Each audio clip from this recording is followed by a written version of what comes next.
Hello and welcome to Unparliamentary Language, a podcast that took a summer break because the internet was closed. And how are you, I'm very well, thank you. And how are you? Yeah, not bad. People who are patrons will have heard our pre-episode rambling where we talked about the fun things we got up to in the break that we had. We had an actual break, no special episodes, I'm afraid. There will be a special episode after this one that I've been holding back, but basically over summer, we took some time off and we actually saw each other in real life several times, and we've seen other people in real life several times, and it's kind of nice to be slowly approaching normality. But actually, this episode, I don't think we're talking much about COVID, so we can kind of touch on that later, I guess, in another episode if things change. But fingers crossed, life is slowly becoming more normal. Fingers crossed. So I'm just going to power on straight into the headlines. And this week there's two headlines on the same topic. So first, MPs condemn Biden over shameful US withdrawal from The Times, and chaos and bloodshed as last flight leaves Kabul from The Guardian. So what was that all about, Rob? I think people can probably guess if they know where Kabul is, but I think people would have struggled to miss this story. Yeah, this was kind of like if we had done a summer episode, I would have done it on this topic probably, which was dominating news headlines for about 2 or 3 weeks, really.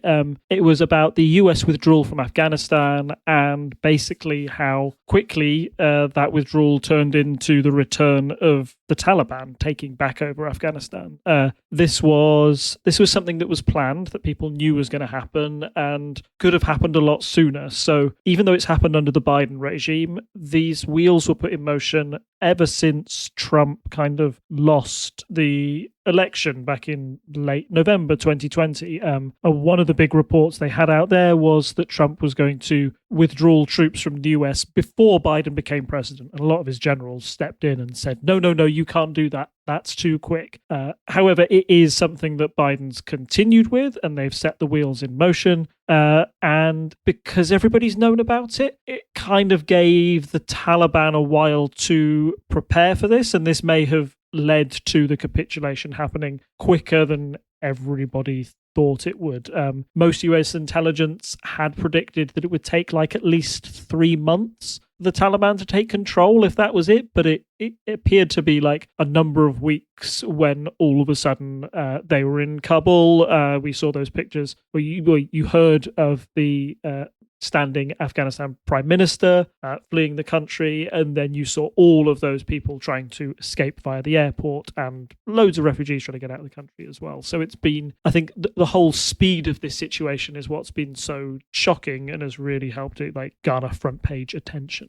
I think if anyone's seen any newspaper headlines or anything in the last few weeks, you'll have seen that picture of everyone in that plane leaving Kabul. That was, I've been on planes where I felt I was cramped, but that was, it was literally the back of a cargo plane full of people. And apparently also people were kind of trying to jump on the plane as it left because they saw it as their last way out of Kabul. So it was obviously, I didn't want to make this part too light, really. It was obviously horrible to see. As you say, people were saying, it might take 3 months for the Taliban to take over. We essentially knew the Taliban were going to take it over, but it's kind of shocking how quickly it happened. I think that was probably the big surprise. People were expecting this to maybe take a few months and it would be a slow thing where people could maybe get themselves out, and suddenly it was just like that, and seeing people evacuated and all of that. And it's been yesterday, as we record this, saw the 20th anniversary of the Twin Towers disaster, and that was maybe the event that was a catalyst for the US invasion of Afghanistan, and then their kind of subsequent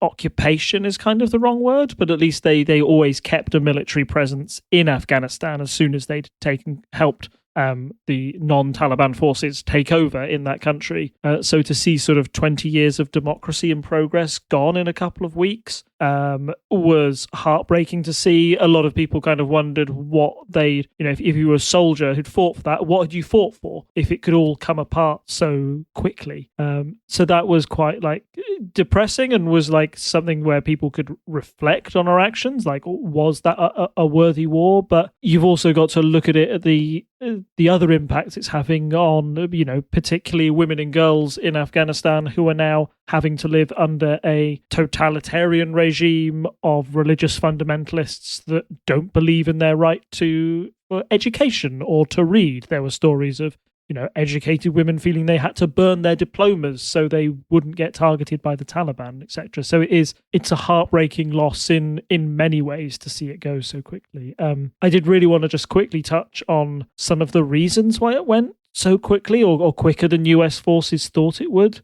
So first of all, like, the Taliban were prepared for this. Like, it wasn't a secret that the US wanted to get out, and all of this thing was sort of coordinated. So any Taliban offensive would have been postponed or been waiting in the wings until the US troops had gone. Then they were ready to strike. Secondly, you've got the problem that the existing Afghan government there is seen as maybe a side partner, or isn't quite as well respected by the people or other outside organizations.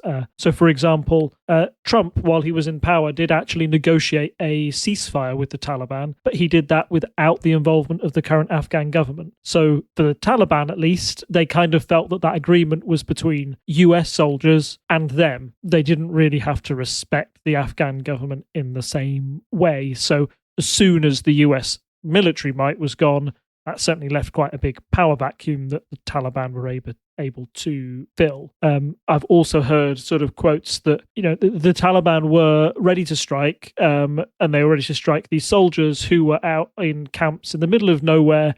Their supply lines had either been cut, or they were having very few supplies given from central government. If you're a soldier in the middle of nowhere and you get your rations for the next 4 weeks and they're moldy potatoes, you're not going to be very motivated to fight for your country. And the reason it happened so quickly was because there was actually very little fighting on the ground that happened. It was incredibly easy for the Taliban to come up to these posts and say, look, like, we would like this post, please. Do you really want to give your life for this government that's not protecting you, that's sort of insulted you by giving you these 4-week rations of moldy potatoes? Or do you just want to quietly give it to us? And most people decided that the easier option in that wasn't to stand up and fight, but to allow the Taliban to take over. That's not to say that, that probably wasn't an easy choice for many people. As I've said, it's, heartbreaking for, many people who believe in democracy and those people within Afghanistan who fought to get the Taliban out. This will have been the last thing they wanted, but they were really left with no, it was that or certain death. What can you do in that situation? Very little. So it was that incredible capitulation of the Afghan army and that kind of lack of fighting, which meant that it wasn't 3 months, it was a few weeks. And almost as soon as it started hitting the headlines that the Taliban was starting to take back over, it appeared that they were in Kabul.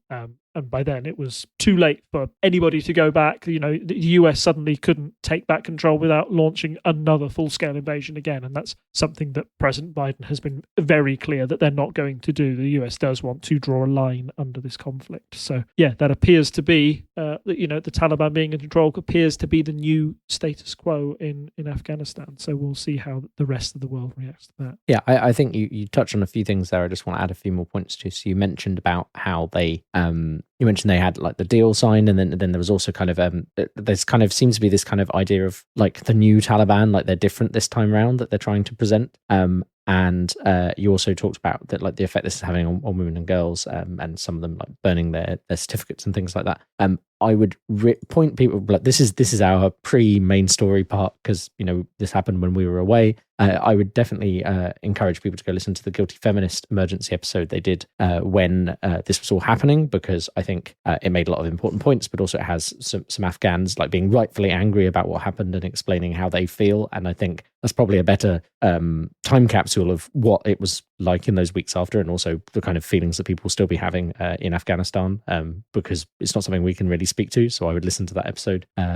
I'll point people that way. It'll be in the show notes. So kind of what was the kind of fallout? We've got a few more headlines actually. So I think the next one we're going on to is big-hearted Britain to take 20,000 refugees from the Express. Yeah, so with the Taliban coming in, a lot of people obviously clearly not a fan of them or fan of them in government. So that creates a lot of refugees as people try to flee the country. And one of the big questions was how many refugees the UK was going to take. That headline is from The Express, who were trying to paint a very positive picture of it. 20,000 does seem like a big number in isolation. But there have been a lot of people who criticise this plan as essentially not enough. I've put in there a link to a website, BBC, which shows you lots of, the number of different countries that take in the number of Afghans in 2020. So you compare our 20,000 to Pakistan's 1.4 million that they've taken in 2020. Iran has taken 780,000 in. Germany has taken, according to this article, 181,000 into the country. Our 20,000 kind of pales in, it seems to be insignificant compared to those type of numbers. And many people felt that as the UK and the US, and it was sort of those NATO allies that were responsible for starting that conflict in the first place, maybe they should take more responsibility for their actions, essentially, by allowing more people back into the country. Now, in their defence, the British government has said that they've been focusing on those who have worked for the UK government and could be targeted by the Taliban as a result. And although that those left behind, those who have been left behind, the UK is in the hundreds rather than in the thousands. Many kind of criticised the speed of that withdrawal and the way that was prioritised by the UK. There was also kind of a very bizarre story I saw, which was, you've got these planes leaving, and like you said, you saw those pictures of those planes where people were rammed in, desperate to get out. There was a plane that left with just rescue animals, and essentially they weren't allowed to take extra people on the flight. That was like, no, that one's just for somebody getting rescue cats and dogs, essentially, out of Afghanistan. Now, I am up for rescuing pets, but personally, I would place human life on a higher level, or, people who would be targeted by the Taliban rather than these dogs that have been looked after for a while that might be let out by I don't know what the Taliban are going to do to those dogs. Basically, they're going to target them the same as they would people who've worked for the UK government. So there are lots of questions about priorities there and how they were handled. There's a lot of useful links that I've put in there that we can direct our listeners to that compare a lot of different countries. There's been a variety of different responses from NATO allies. It appears to be the kind of like the USA is taking around about 30,000, Canada 20,000. In that independent article, that number slightly differs from the Germany figure I've got. It says Germany's going to take about 20,000 as well. So it appears that all of these NATO allies did have around about that number of people who are working closely with their government organisations, and they are looking to get them out of the country as soon as possible. But yeah, a lot of people have questioned if that's actually enough, and the time scale as well, because 20,000 sounds like a lot, but that might be quite a few over a period of years when, years is clearly insufficient when we've just talked about how the Taliban were able to take over in 3 weeks. That's what you don't know what's going to happen to those people in that time. So, and at the heart of that all, and I think at the heart of those decisions, one man has been put in the UK media's ire, essentially, and I think that's the next headline we're going to look at. Yeah, just before we move on to that, I just wanted to kind of add in, we were talking about numbers quite a bit there. I know some people will sometimes say, it makes sense. Obviously part of the reason Pakistan will take in more, and it's not just because their government has said so, like they will understand that being next door, people are going to walk to the nearest country.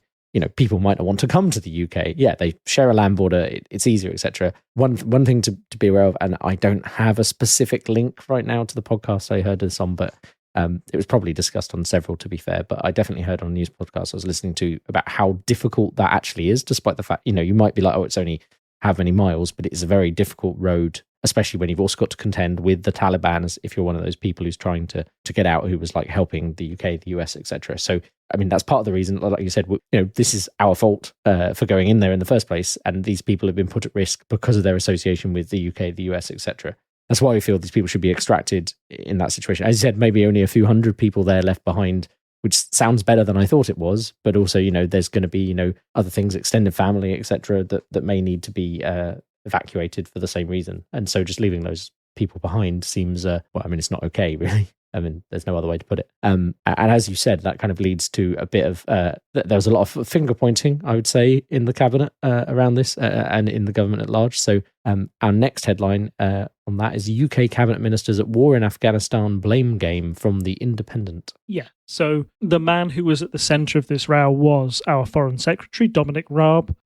Most noticed by the papers was the fact that while the Taliban was making quick advances through the country, he was on holiday. Like most MPs will take a 6 to 7 week break over the summer period, as we have. And Dominic Raab was on his holidays in Corfu, I believe, at the time. And some people felt that he should have cancelled that holiday and come back short to try and deal with the crisis.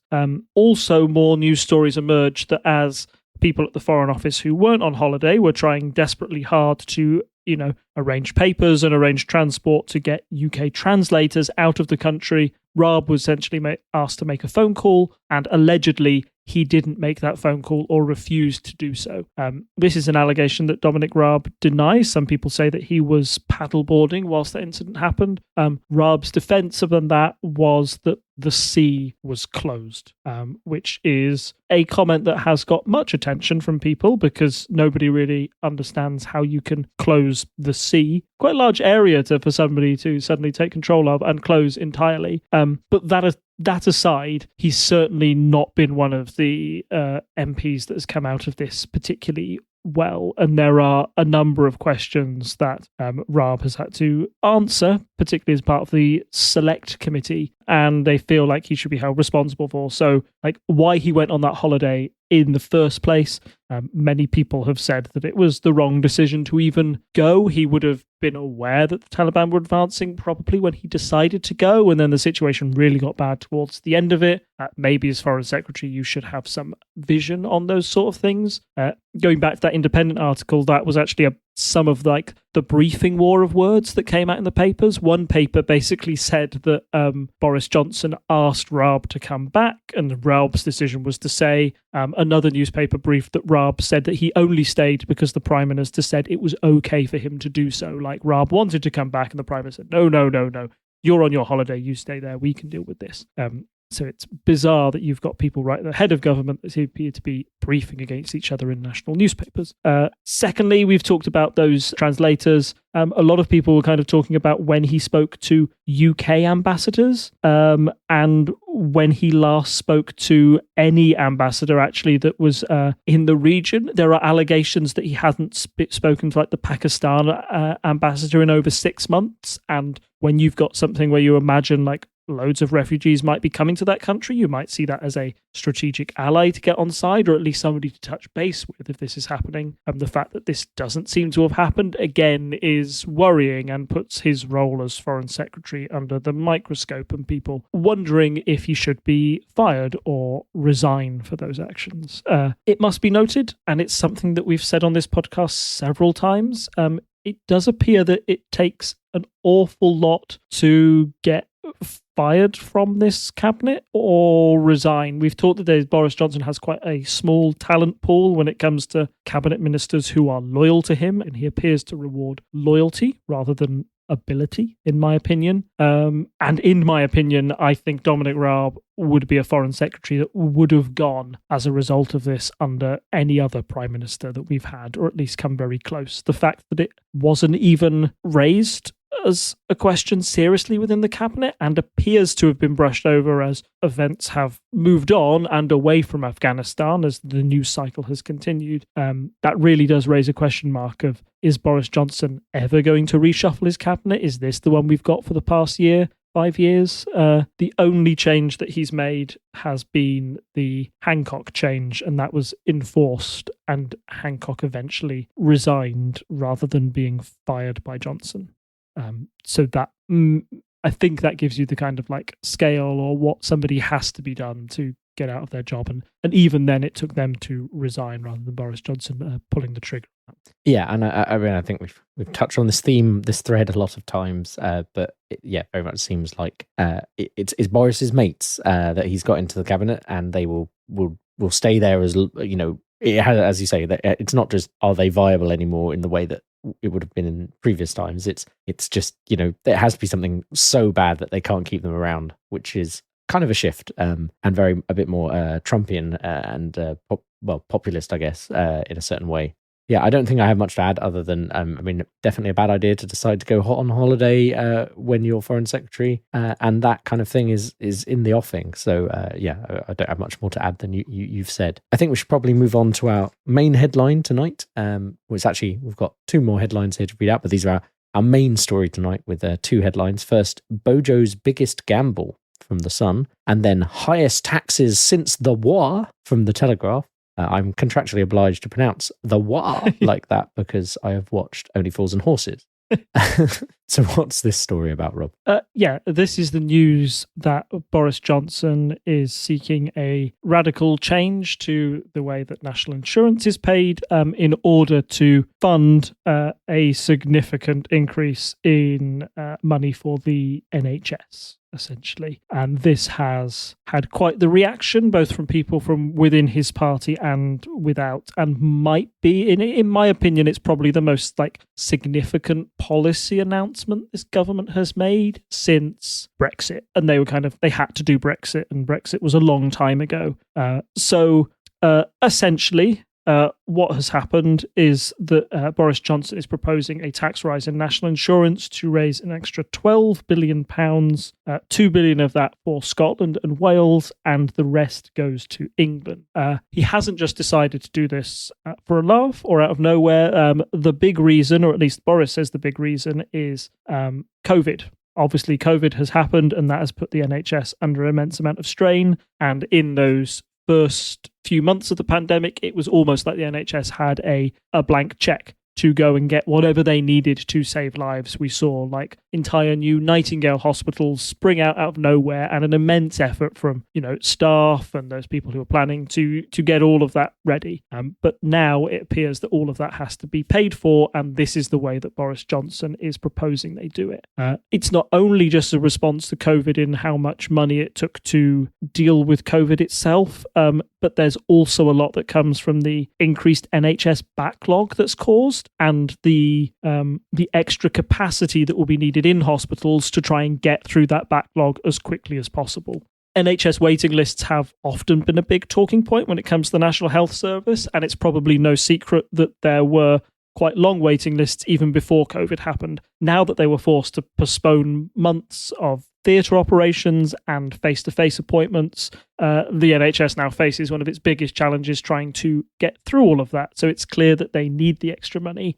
However, this has more been promoted, I think, particularly by Boris Johnson, as a tax to help a social care crisis. So how you deal with elderly people who have to go into long-term care. This is something that has been a problem for maybe even a decade now, certainly noticeably so since Cameron's government, you could argue maybe before into Brown and Blair, but it's certainly become more acute during the last 10 years and did form the cornerstone of one of Theresa May's big campaign promises when she went ahead in the, not the 2017, in the 2017 election. And her proposed social care reform was one of those things that caused her campaign to stutter and trip up a little bit. You might remember her "nothing has changed" line when something clearly had changed in the way that she put that proposal forward. That social care plan was not received well by the elderly or those who felt they might have to sell their houses or this might force them to sell their house if they wanted social care in the future. This is an alternative strategy, and although it might not affect the elderly in the same way, it's certainly controversial for a number of other reasons that we're going to go into, but it certainly isn't a well-liked policy from the opposition and from members within his own party. I mean, there's a lot to unpack here. A phrase that gets bandied around a lot, I know, but it's I think we all know that COVID was going to cost money. I think the thing that's a bit weird about this is that it's for social care and it's going to then also be used to deal with COVID. I think that's the bit I find weird about all of this. I don't personally have a problem with a tax rise to national insurance. I know that Boris said he wouldn't do it, but I don't have a problem with it happening in order to support social care, because at some point we're going to have to pay for these things. That's how it works. I appreciate a higher tax on people who have lots and lots of money, or businesses might be another way to do it as well. But like personally, I'm like, if I have to pay more tax in order to do this, that's fine by me. But I think it's this, kind of weird how it's. I get that COVID has made the social care situation worse, but it's kind of a weirdly linked thing that feels odd, and I think that's probably why there's been more pushback on it. Yeah, certainly, and it's. Like you say, it's a tough one. Like, as I understand that taxes have to rise a certain way if we want to pay for goods and services, particularly like cost of COVID care was never going to be free. I understand that. But the way the government has gone about this is what is incredibly confusing to me, particularly the idea to put it on national insurance. So maybe that's the best place to start then. So it's a national insurance rise. And national insurance is what you always pay as a proportion of your income. So that immediately kind of takes out a large proportion of like the elderly in society who don't get an income anymore. I know they get a pension, but it doesn't target them as much as it does those of working age. So those of working age are definitely going to have to pay to fund the social care of the elderly. Very understandable. That's what happens. That's why elderly people get a pension. That's the way the system works. I understand that. But then when they've attached it to national insurance rather than income tax, that's raised a few eyebrows as well. So the way national insurance works, it doesn't really scale on the same factor as incomes. As the income. So there's a nice little graph here that the BBC say that how much more will employees pay. If you're earning around about £30,000 a year, you'll have to pay an extra £255 in national insurance. If you earn £100,000 a year, you'll have to pay an extra £1,130. But that doesn't really scale at the same way that income tax does. If they did it by income tax, the difference between those two figures would be far larger, and some people would argue it would be far more proportional, in fact, because those who are earning more should get far higher wages instead. Also, there have been a lot of people who are from outside the Conservative Party who have said there are other ways to fund a tax increase like this. For example, you could go for inheritance tax, for example. That's something that the Conservatives are naturally disinclined to raise because the vast majority of Conservative voters tend to be more wealthy. They tend to own bigger properties. They tend to want to make sure that their money goes to their children in whatever way possible. I think most parents would, but it's certainly an advantage that wealthier people have, that they can give their children a better head start in life if they're able to give a large amount of inheritance or sell their house and give that to their the profits of that to their children, rather than those on the lowest income who don't have that advantage. And Labour would certainly say it would be fairer to tax those people and increase something like inheritance tax rather than increase the burden on the poorest in society, essentially, is what Labour's saying. And it appears to be that, personally, for me, what the Conservatives have done here is they've thought of the best way to raise taxes that doesn't affect their core vote as much. So traditionally, you would say a Conservative voter is wealthier than average and older than average. So by avoiding things like inheritance tax, they've kind of tried to send a buffer against their core voters. However, what this does on the flip side is all of those red wall Conservatives we've been talking about for the past months, the reason why Boris Johnson is doing so well, the reason why Boris Johnson won those seats like Hartlepool up in the north and was making grounds into old Labour territory, where the Conservatives were finally making their breakthrough with the working class voter, saying, convincing them that Labour was now the party of the privileged and the middle class and the Conservatives the ones who stood up for the working man.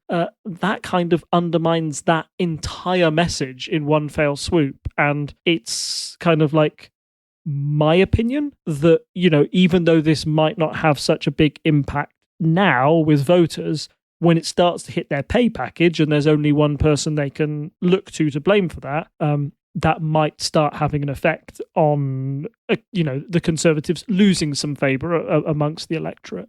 It's one of the stranger policy decisions I've seen go ahead from Boris Johnson, and it's not very. It might show how desperate may be too strong a word. It might show how much the COVID has affected the economy and how much he needs this money how much the government needs this money to get through this. The fact that he's had to come up with such a bizarre solution to this problem. And it's been one that certainly key Conservative talking heads, one of those headlines you read, the highest taxes since the war, was a headline from the Telegraph. And the Telegraph, which Boris Johnson has said himself is the thing that he looks at and feels like is his bellwether for if he's doing well or not, that's his core vote. They've been screaming about this from the rooftops, that this is not something they agree with at all, and they feel it's kind of like a death knell of conservatism. The Conservatives have been the party of low tax. The 2019 manifesto said that they would not raise taxes.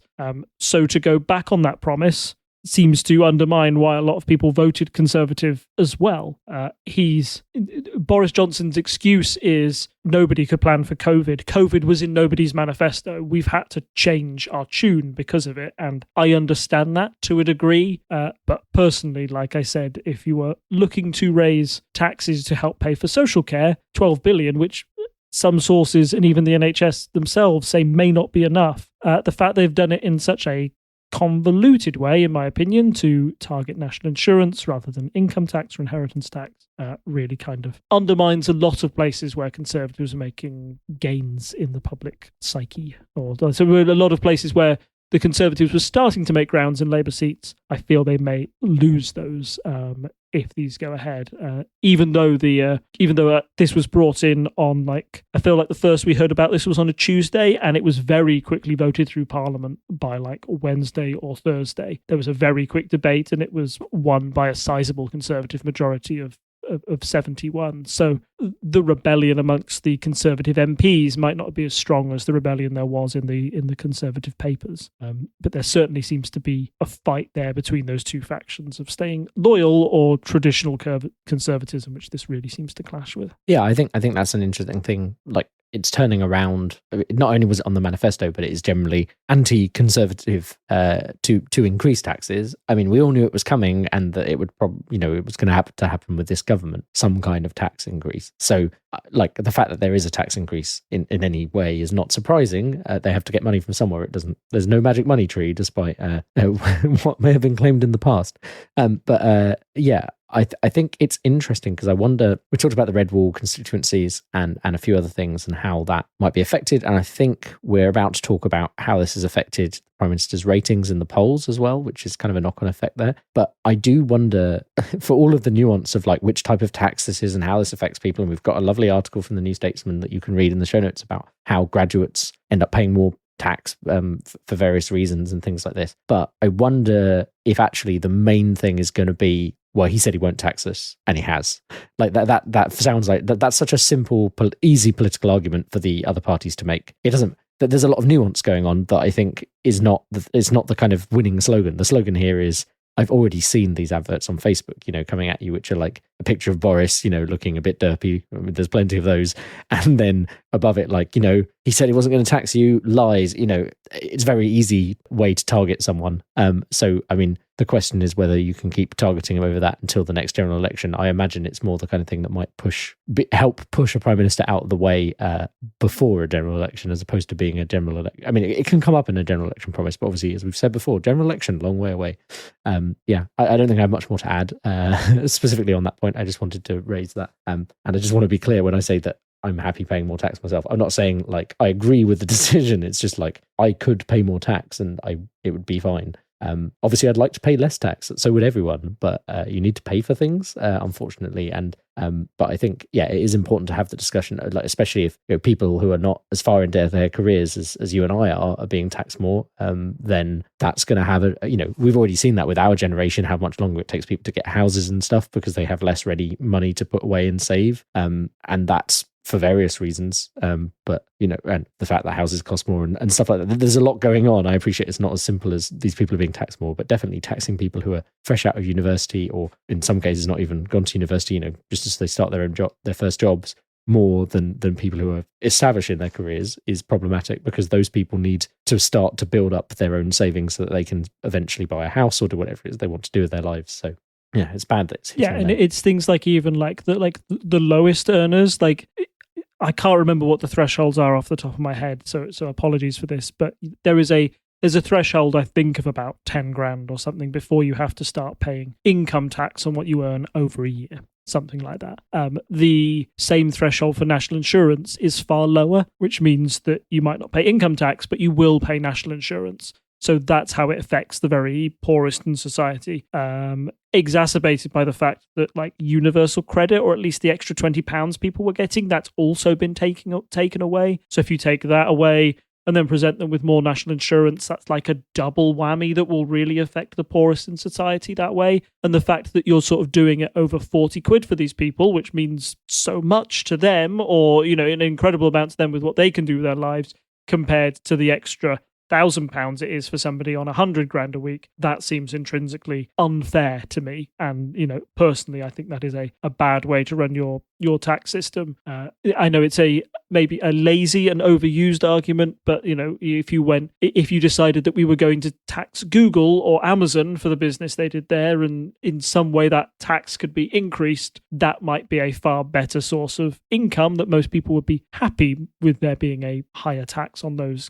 corporations, rather than there being those minor increases in their taxes that have big impacts on family budgets and how they're going to plan for the future. So a lot to talk about there. And as you say, it's kind of, a general election is a long way away, but is it one of those things that forces Boris to the side if it really goes wrong? I don't think we're quite at like Thatcher poll tax territory yet. I don't envisage there will be actual riots on the street about this, but it might just be that one warning from history there from Boris that Margaret Thatcher was an incredibly popular and effective leader for a vast number of years during her premiership.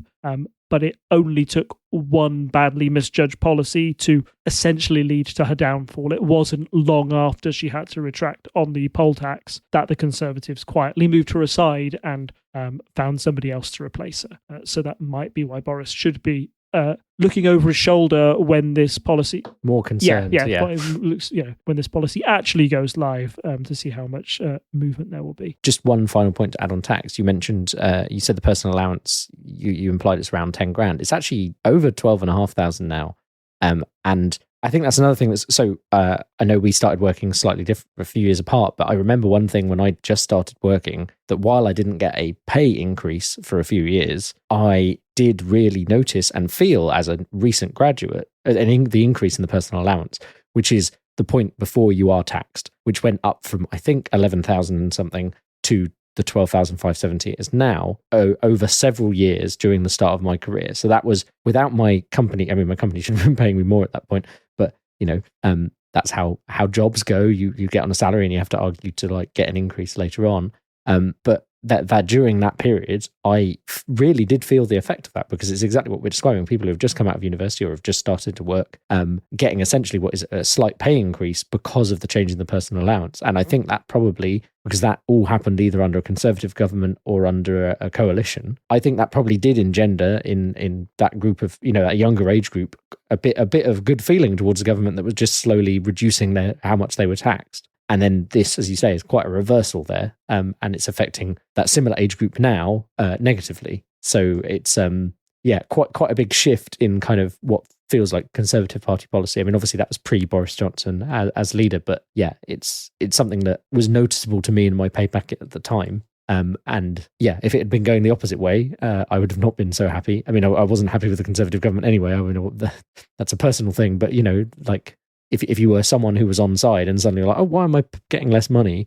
I can definitely see why you'd start to question it. Yeah, certainly. So should we move on to how this is already affecting the Prime Minister's ratings? I believe we have a tweet from Britain Lex, who follows all these kind of things quite closely. Oh, wow, that's quite a drop. So there's that over the 6th to 8th of September. I appreciate that's just a single poll. I don't know if we have an aggregated poll, but there is a nice graphic there. I'm going to describe this for the reader. If you're in your podcast app and you have one of those snazzy podcast apps that shows you the artwork, I'll make sure this is the artwork for this section so you can read along at home. But yes, impact on the Conservative vote share. So they have the actual election results from the general election in 2019, and then they have a prediction for 2021 and a prediction for September 2021 based on the polling data. So you can have these are the estimated percentage share of the vote. So it's not like seats or anything. So the Conservatives won with 45% of the vote in the general election. They're estimated 43% for May, with Labour on 30%, which was down 3% from where it was before, and Lib Dems on 11%, and then the rest. Based on this new poll, they've dropped 6 percentage points. Labour's gone up a small bit, and then the other parties have kind of got a share of it. Interestingly, I think most of it's gone to, after Labour, most of it's gone to Reform, which isn't particularly surprising. You see some Conservative voters fall away there, I guess. But yes, that's the change. So a 6% drop is the takeaway there. Yeah. And that's quite significant in itself. A drop of that level over a number of months would at least be alarming and shows a leaking of support to various different places. Like you say, +3 to Labour, which Labour will be happy about, +1 to Lib Dem. I would assume maybe that would be, it was more in my head. Maybe Lib Dem numbers are usually a little harder to track than the two main parties. And that +2 to Reform seems slightly bizarre, in my opinion. That might just be a kind of... Reform UK is kind of like... Is that like Lawrence Fox? Is that party there? Is that what I'm thinking of? Kind of UKIP-y? Yes, Reform UK, despite their name, are a right-wing party. A right-wing populist political party. They were originally the Brexit party. And they've kind of based some of their stuff on like anti-COVID rhetoric. So the longer it goes on and the longer that, there are still some signs up saying you have to wear a mask occasionally, I think you'll find some of those people dropping off the Conservatives and going over there. But personally, here we go, an eat my hat moment. I don't see them being a significant force come the next general election. No, I think they've very much fallen back into that kind of where UKIP was, kind of like, now that we've touched on this before, I don't want to beat a dead horse or anything here. Very much as you said before, the Brexit-based parties, they've got Brexit done. So what's the point of them anymore? And that's very much what the Conservatives wanted to do, wanted to stop the split they were having in their voting base by doing that. And they've succeeded for now. I think there's always going to be an angry few in those kind of parties still, and that's why they're still there. But now I feel they've very much fallen down to the sidelines, and it's only when they manage to get themselves some big headlines for whatever reason that we'll see them resurfacing. We're very much back into the world of two-party politics, unfortunately. Not that I'm saying I would have liked the Brexit party to win, to be clear. But yes, we've gone very two-party again.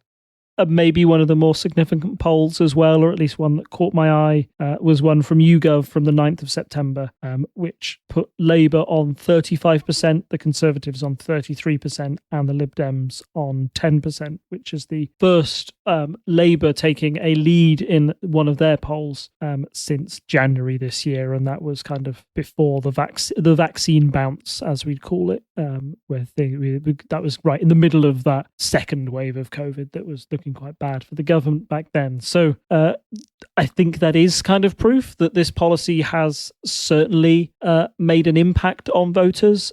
Just looking through this Twitter feed, it's got a lot of excellent stuff to share here. I would suggest that our listeners follow Britain Elects, because it is always a good source of it's a good source of data. There's a lot of politics that is spin and how you approach that, but sometimes looking at raw numbers is very useful, and they are very good at reporting on like every bizarre little by-election or council result that goes on as well. So I find that quite fun. But they've posted a piece that was from YouGov on the 24th of July, which showed a big drop in Conservative voting intention.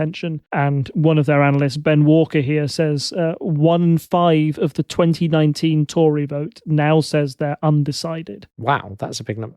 His take is that any Labour lead you see in the months to come will probably be a consequence of shaky Tory voters saying they won't vote, as opposed to many Conservatives moving to Labour. And I would broadly agree with that point. I feel that by-election that the Lib Dems won out of nowhere, and we said all the Conservatives should be wary about this. the tax plans that they've put out won't not only affect those people who maybe voted in those red walls the first time for Conservatives ever. They said, now's my time to vote Conservative. I've finally made the leap. Those might be shaky and going back to Labour now. But you've also got, there is a core of Conservative voters who live in Conservative Lib Dem marginals, and they tend to be more countryside based. And it's those blue wall seats, as they were called, or ones where Conservatives feel that they can we're going to win those. We can kind of neglect them slightly. These kind of tax policies where you've got lots of people living in those constituencies who are kind of like, no, you know what? I think I earn a lot of money. I would like to pay a little bit more tax for social care. They might also see the national insurance one as an unfair way to pay that, whereas they would rather have maybe pay a little bit more or see funds spent elsewhere. There's a lot of other things that they've clearly been upset about as well, and I don't feel this policy will do anything to make them happier either. So that's why I kind of suspect the Lib Dem vote to go up, or at least more people, like they say, move from Conservative to I'm not quite sure if I'll vote, or my vote is up for grabs next general election, that kind of policy. And it's that gradual eroding of support that can undermine you going into the future. So yeah, I think there is signs of actual data coming out there that this is a policy that is having a real impact on the electorate, a real impact on the Conservatives.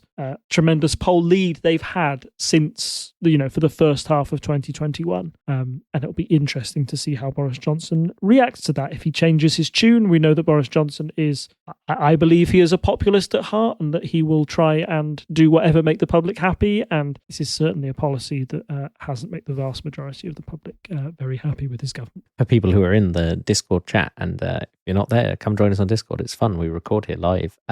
But I've just done a zoom and enhance on the Politico poll of polls. Right at the end there, there's a Conservative and Labour neck and neck data point that's come in very recently. So that is interesting to see. Obviously, the smoothed curve is not there.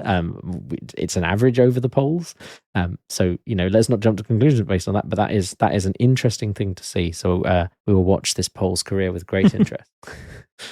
In fact, I've just found it. It's opinion research.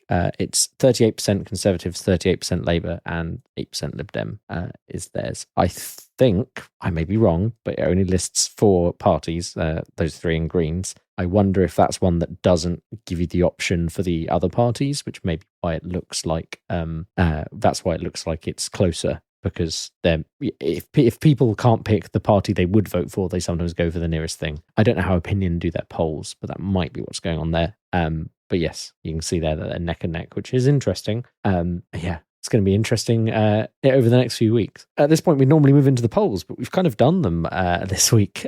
So I think that's probably it from us. We will be looking at the polls for the German general election soon, which have been all over the place over summer, but I think that probably is might be an episode focus than just a bit at the end here as we think about it. What do you think about that, Rob? Should we do a bit of a deep dive? I would have to do research into the effect of the German election and the polls, because you could read some numbers at me and go, oh really, cool, and then I wouldn't have anything to say on them. So yeah, no, happy to brush over those for now. Yeah, I think a thing to touch on in future episodes, maybe, I know we have few listeners who are German. If you wish to come on and tell us things, if you're politically minded and listen to this podcast, we have had guests on before who are listeners. So if you want to DM me, because you probably are on Discord if you're one of those German listeners I'm thinking of, feel free. So thank you for listening. As always, you can find us in all the usual places. That's at Unparl Podcast on Instagram and on Twitter. That's Unparliamentary Language on Facebook, and /r/unparliamentary on Reddit. And of course, if you like the show and want to throw a few dollars our way to get bonus content, we hinted there was some earlier in the episode, and there will be a full bonus content episode dropping in your feed soon, so you can see what that's like. Then head over to patreon.com/TTSS, where you can help pay for web hosting and microphones, and just to make this easier to run for all of us. Maybe one day I could pay for someone else to do the editing. That'd be great. But maybe that's a long way off. So throw a few dollars our way. We appreciate it. Also, if you can't afford to give us a few dollars a month, then what you can do is you can go tell people about the podcast. Word of mouth is the best way to share it. Share it on Twitter, whatever. Retweet us. I don't mind basically more listeners is good. If you enjoy it, someone else you know might enjoy it too. Please share the podcast. And I think that means there's nothing left for me to say other than it's good night from me. And it's good night from him. Bye. Bye. Bye. Bye. Bye. Bye. Bye. Bye. Bye. Bye with a delay. Bye. Bye. Bye. Bye. Bye. Bye. Bye.